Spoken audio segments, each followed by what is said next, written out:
Hi guys, ನಮಸ್ಕಾರ. ನನ್ನ ಹೆಸರು ಶಿವ್ ಅಂತ. ನಾನು ಕಲಬುರಗಿಯವನು.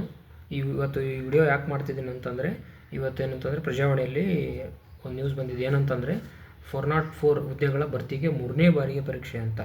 ಅಂದರೆ ಇದು ಏನಂತಂದರೆ, ಇಂಧನ ಇಲಾಖೆಯವರು ಕೆ ಇ ಅವರಿಗೆ, ಅಂದರೆ ಕೆ ಇ ಡೈರೆಕ್ಟರ್ ಆದಂಥ ಪ್ರಸನ್ನ ಕುಮಾರ್ ಸರ್ ಅವರಿಗೆ ಲೆಟರ್ ಬರೆದಿದ್ದಾರೆ ಒಂದು.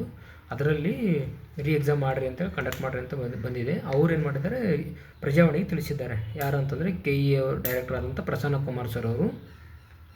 ಈ ಸಾರಿಗೆ ಏನಂತಂದರೆ, ಈ ಬಾರಿಗೆ ಋಣಾತ್ಮಕವಾಗಿ ಕನ್ಸಿಡರ್ ಮಾಡಿರಿ ಅಂತ ಹೇಳಿದ್ದಾರೆ. ಅಂದರೆ ನೆಗೆಟಿವ್ ಮಾರ್ಕಿಂಗ್ ಇದೆ ಅಂತ ಅರ್ಥ. ಈ ಸಾರಿ ಲಾಸ್ಟ್ ಟೈಮಲ್ಲೂ ಇತ್ತು, ಬಟ್ ಅದು ಮೆನ್ಷನ್ ಮಾಡಿರಲಿಲ್ಲ, ಹಾಗಾಗಿ ಸಮಸ್ಯೆ ಆಗಿತ್ತು.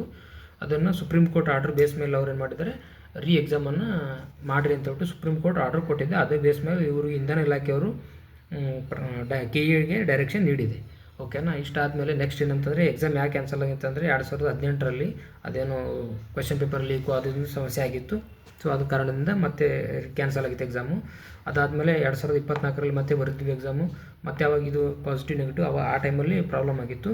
ತದನಂತರ ಏನಂತಂದರೆ ಹೈಕೋರ್ಟು ಸುಪ್ರೀಂ ಕೋರ್ಟ್ ಎಲ್ಲ ಕಡೆ ಕ್ಲಿಯರ್ ಆಗಿದೆ ಕೇಸು. ಬಟ್ ಇನ್ನೊಂದು ರಿವ್ಯೂ ಪಿಟಿಷನ್ ಪೆಂಡಿಂಗ್ ಇದೆ, ಅದ್ರದ್ದೇನು ಬಂದಿಲ್ಲ ಇನ್ನು. ಬಟ್ ಆಲ್ರೆಡಿ ಇವಾಗ ಇಂಧನ ಇಲಾಖೆಯವರು ಪೆಟಿಷನ್ ಹಾಕಿದ್ದಾರೆ, ಬಟ್ ಅವ್ರಿಗೆ ಗೊತ್ತಾಗಿದೆ ಅನಿಸುತ್ತೆ. ಮೋಸ್ಟ್ಲಿ ಅದನ್ನಲ್ಲಿ ಅಷ್ಟೊಂದು ವ್ಯಾಲಿಡ್ ಆಗಲ್ಲ ಅನಿಸುತ್ತೆ. ತದನಂತರ ಇವಾಗ ಏನಂತಂದರೆ ಎಕ್ಸಾಮ್ ಮಾಡಿರಿ ಅಂತ ಇವ್ರು ಪೇಪರಲ್ಲಿ ಕೊಟ್ಟಿದ್ದಾರೆ. ಆ ಬೇಸ್ ಮೇಲೆ ಏನಂತಂದರೆ, ಮೋಸ್ಟ್ಲಿ ಇದು ಎಕ್ಸಾಮ್ ಯಾವಾಗ ನಡೀತು ಅಂತ ಗೊತ್ತಿಲ್ಲ, ಬಟ್ ನಡೀಬೋದು. ಯಾಕಂತಂದರೆ ವಿದಿನ್ 4 ಮಂತ್ಸಲ್ಲಿ ಅಂತ ಹೇಳಿದ್ದಾರೆ. ಯಾರು ಸುಪ್ರೀಂ ಕೋರ್ಟ್ ಅವರು ಆಲ್ರೆಡಿ ಕೊಟ್ಟಿದ್ದಾರೆ. ಆಲ್ರೆಡಿ 2 ಮಂತ್ಸ್ ಆಗಿದೆ, ಬಟ್ ಇನ್ನೂ ಇರೋದೇ 2 months. I think mostly December 21 date ಇದೆ ಒಂದು. ಅದು ಬಿಟ್ಟರೆ ಡೈರೆಕ್ಟಾಗಿ ಜನವರಿಲಿದೆ. ಅವೆರಡು ಡೇಟಲ್ಲಿ ಜನವರಿ ಮಂತ್ ಲಾಸ್ಟಲ್ಲಿ ಬರ್ಬೋದು, ಇಲ್ಲಪ್ಪ ಅಂತಂದರೆ ಫೆಬ್ರವರಿ ಫಸ್ಟ್ ವೀಕಲ್ಲಿ ಬರುತ್ತೆ ಎಕ್ಸಾಮ್ಸು. ಅದನ್ನು ಆಮೇಲೆ ಕನ್ಫರ್ಮ್ ಮಾಡಿ ಹೇಳ್ತೀನಿ ನಾನು ಏನಂತ ಹೇಳ್ಬಿಟ್ಟು.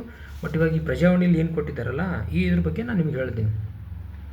ಏನು ಪ್ರಜಾವಾಣಿಯಲ್ಲಿ ಕೊಟ್ಟಿದ್ದಾರೆ ಅಂತಂದರೆ, AE ನೋಟಿಫಿಕೇಷನ್ಸ್ ಏನಿತ್ತಲ್ಲ ರಿಕ್ರೂಟ್ಮೆಂಟು, ಅದ್ರ ಜೊತೆಗೆ ಇನ್ನೂ ಹಲವಾರು ಡಿಪಾರ್ಟ್ಮೆಂಟು, ಬರೀ ಎಲೆಕ್ಟ್ರಿಕಲ್ ಅವ್ರು ಅಷ್ಟೇ ಅಲ್ಲ, ಎಲ್ಲ ಎಲೆಕ್ಟ್ರಿಕಲ್ಲು, ಮೆಕ್ಯಾನಿಕಲ್ಲು ಮತ್ತು ಸಿವಿಲು ಎಲ್ರಿಗೂ ಇದರಲ್ಲಿ ಪೋಸ್ಟ್ ಇತ್ತು. ಎಷ್ಟು ಅಂದರೆ ಟೋಟಲ್ 404 ಪೋಸ್ಟ್ ಇತ್ತು. ಅದನ್ನು ಎಕ್ಸಾಮ್ ಮಾಡಿರಿ ಅಂತೇಳಿ ಇವಾಗ ಕೊಟ್ಟಿದ್ದಾರೆ. ಈಗ ಎಲ್ಲರೂ ಎಕ್ಸಾಮ್ಸು. ಬಟ್ ಇದು ಸಿಲೆಬಸ್ ಏನಂತಂದರೆ 2010 ಸಿಲೆಬಸ್ಸೇ ಇದೆ. ಸಿಲೆಬಸ್ ಏನೂ ಚೇಂಜ್ ಮಾಡಿಲ್ಲ ಅವರು. ಮತ್ತು ಅದರ ಜೊತೆಗೆ ಏನಪ್ಪ ಅಂದರೆ ನೆಕ್ಸ್ಟು ಮತ್ತು ಇದ್ರದ್ದು ಏನೋ ಇನ್ಫಾರ್ಮೇಷನ್ ಅಪ್ಡೇಟ್ ಬಂದರೂ ನಾನು ಇದರಲ್ಲಿ ಯೂಟ್ಯೂಬಲ್ಲಿ ಅಪ್ಡೇಟು ಮಾಡಿರ್ತೀನಿ. ಮತ್ತು ಇನ್ನೊಂದು ಟೆಲಿಗ್ರಾಮ್ ಚಾನಲಲ್ಲಿ ಟೆಲಿಗ್ರಾಮ್ ಅಂತ ವಾಟ್ಸಪ್ಪಲ್ಲಿ ಹಾಕಿರ್ತೀನಿ ನಾನು. ನೀವು ಅದನ್ನು ನೋಡ್ಕೊಳ್ಳಿ ಒಂದು ಸಲ. ನಾನು ಏನೇ ಇದ್ರೂ ಅಪ್ಡೇಟ್ ಮಾಡ್ತೀನಿ ನಿಮ್ಗೆ ಏನಂತ ಹೇಳ್ಬಿಟ್ಟು. ಎಲ್ರಿಗೂ ಧನ್ಯವಾದಗಳು.